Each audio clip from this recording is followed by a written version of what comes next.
Halo, kembali lagi di Ruang Zaki. Kali ini kita akan membahas soal bagaimana sebenarnya perkembangan asuransi yang ada di Indonesia. Tentu saja asuransi ada yang berasal dari dalam negeri dan juga luar negeri.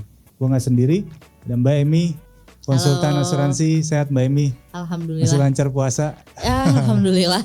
Sambil inilah ya, mengedukasi Ya. asuransi ke banyak orang ya, karena memang kita perlu sekali kan untuk Betul. kemudian mengedukasi di tengah situasi negara yang sedang fluktuatif seperti sekarang ini.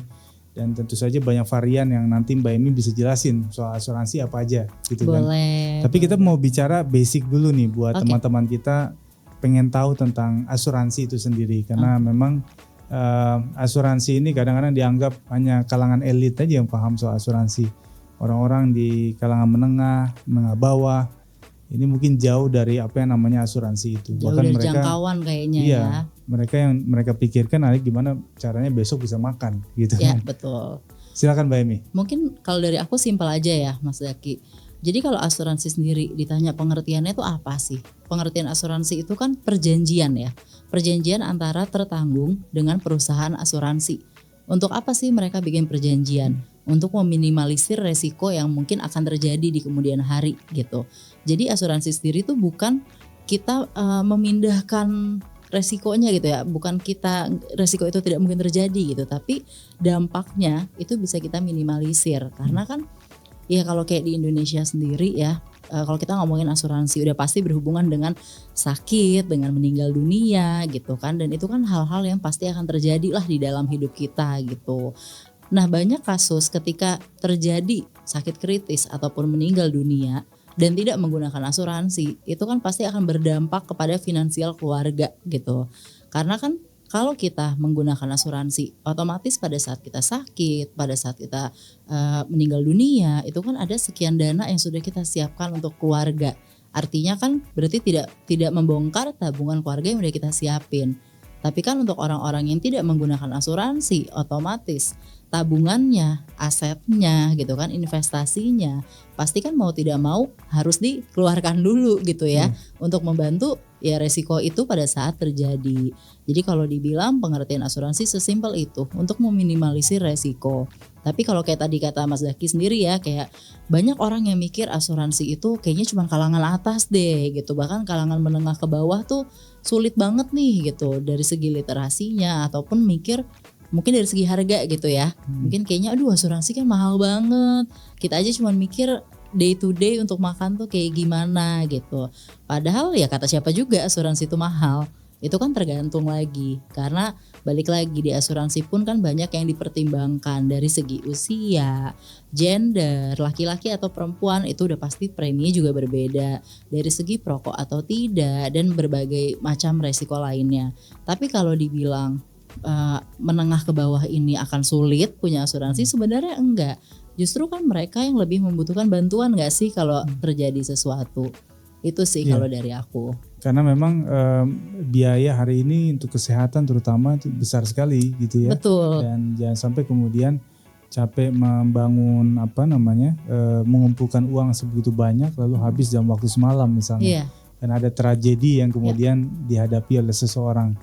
Tadi disampaikan Mbak Emi menarik soal ternyata premi bisa berbeda nih antara yang muda, yang sudah berusia, bahkan perempuan, laki-laki. Ini apa rumus yang membedakan itu?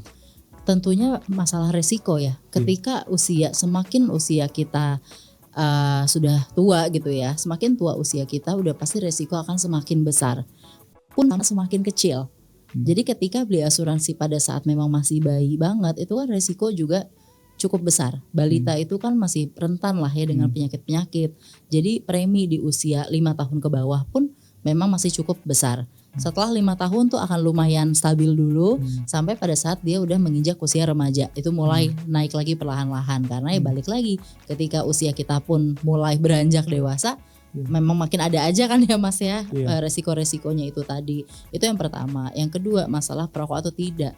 Ya udah pasti orang yang perokok jauh lebih rentan terhadap penyakit gitu ya. Seperti kita juga tahu lah di bungkus-bungkus rokok pun ditulis gitu kan efek-efek dari perokok itu apa.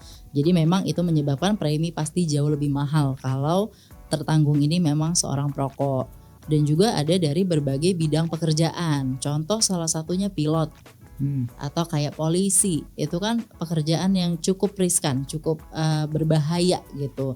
Jadi itu pasti dari segi premi itu berbeda gitu. Gitu ya. Jadi arti profesi juga termasuk ya. Ya, betul. Yang mereka rentan misalnya kecelakaan ya, di lalu lintas dan seterusnya itu juga berbeda. Berbeda. Kalau kita bicara soal apa namanya jenis asuransi ini kan ada yang di dalam negeri dan di luar negeri, gitu kan. Nah, apa sih yang membedakan secara mendasar dari keduanya itu, Mbak Emi? Kalau ngomongin asuransi di luar negeri dan dalam negeri, sebenarnya kurang lebih sama. Mungkin aku bahas yang sekarang di Indonesia gitu ya. Walaupun perusahaan asuransi itu banyak yang dari luar, namun kan menyesuaikan daerah kita juga ya. Kayak di Indonesia itu ada beberapa jenis asuransi. Mungkin yang sering terkenal yang orang tahu ya asuransi kesehatan dan asuransi jiwa gitu kan.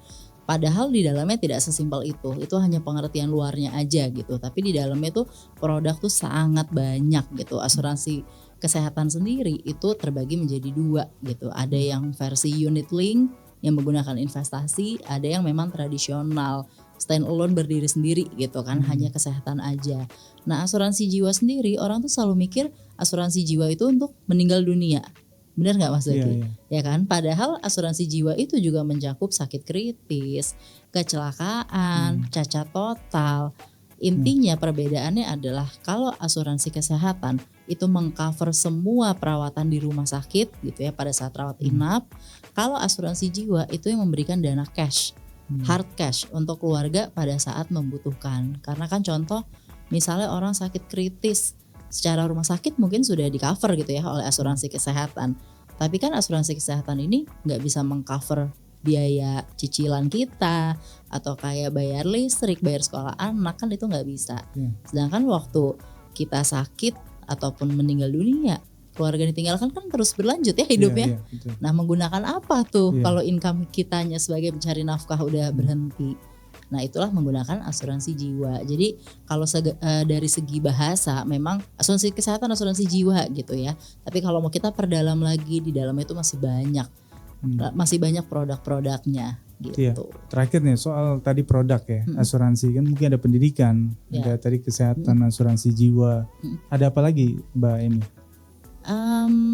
Sebenarnya semua yang ingin dilindungi dalam diri kita itu bisa diasuransikan. Termasuk kendaraan, termasuk gitu kendaraan juga ada kayak asuransi kita kendaraan. Beli barang-barang di supermarket tuh ya, furniture segala macam.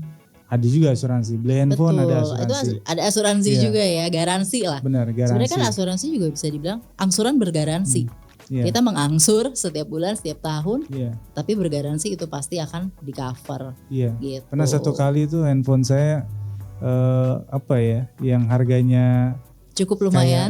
Lumayan jatuh ya kan, jatuh, hancur, saya bawa. Kalau saya nggak pakai garansi itu 8 juta katanya. Wow. Benerin. Ya kan, itu handphone loh Mas. Bayangin gratis, kita yang makhluk hidup gak sih? Kita yang makhluk hidup nih, kita yang nyari duit, kadang kita tuh kurang sayang sama diri kita loh. Kitanya gak digaransiin tapi mobil kita, handphone kita, laptop, semua rumah harus aman gitu kan. Padahal mobil itu bisa ada karena kita bekerja kan gitu, itu mencari uang. Betul, gitu kan. Kadang tuh orang kurang aware dengan itu bahwa kitanya sebagai pencari nafkah, kita tuh adalah aset yang paling besar, aset yang paling harus dijaga ya diri kita. Karena yang bisa mencari uang ya kita gitu. Betul. Terima kasih banyak ini masukannya, edukasinya tentang asuransi ini Mbak Emi. Kita akan lanjut lagi di topik-topik berikutnya. Sampai ketemu lagi di Ruang Zaki berikutnya.